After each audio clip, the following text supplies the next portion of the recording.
Alrighty, so for our next 2 day chunk here, we are looking at. I'm gonna have your quizzes graded since they're due like Wednesday, the 25th here, basically. I'll grade them over the Thanksgiving break.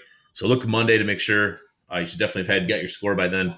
Also on Monday, I'm gonna have post the retake if you need to for the 2 3 2 4 quiz. So if you're a Wednesday class person, check that Monday. You can do it Monday if you want to. I'll probably have it due for a few days, but that'll be kind of part of these 2 days if you want to do it. The other part, obviously, we're going to get into is I had to simplify radicals the other day. Is we're going to get into what the whole point of all this is. So we're going to start talking about something called the quadratic formula. It's going to be the notes, worksheet, and stuff that go along with today, and it's a pretty key skill because it's a method for solving quadratics. And really, we're just going to kind of practice simplifying it today, and then we'll get into what it's all used for in our next couple lessons.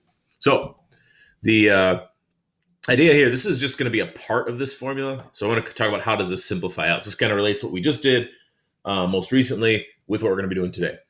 So here we've got basically, we're going to simplify. We got a big root and some operations that we need to do inside of it. So this is really just following order of operations. So we need to simplify everything under this root first, and then we're going to take the root and see what we get.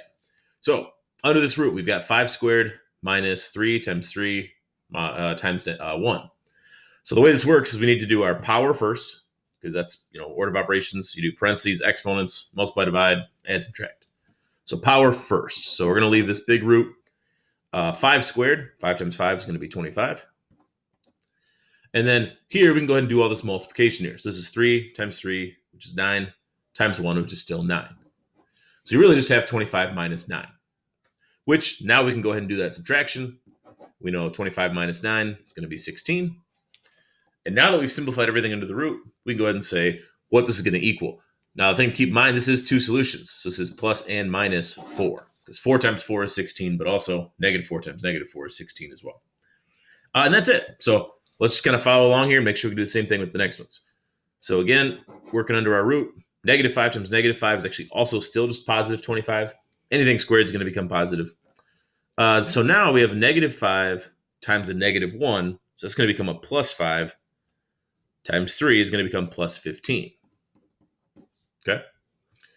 So because we got our signs there, it's going to switch to a plus. So 25 and 15 makes square root 40. And this should bring you back to what we just did in our last lesson.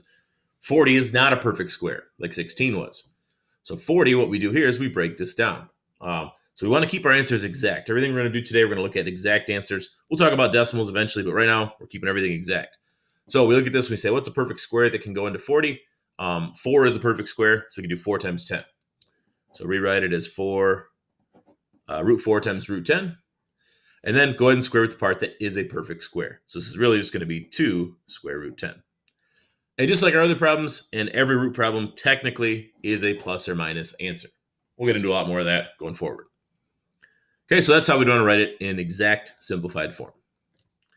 And then our last one here, root 2 squared is going to be 4 minus 2 times 5 is 10 times 2 is going to be 20.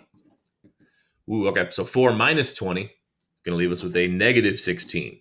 Similar to this first problem, but it's negative. We did a whole section, 2-4, last section we did. It's all about rooting negatives. So you should remember from this is you're going to get an imaginary value. So it's going to be plus or minus 4i.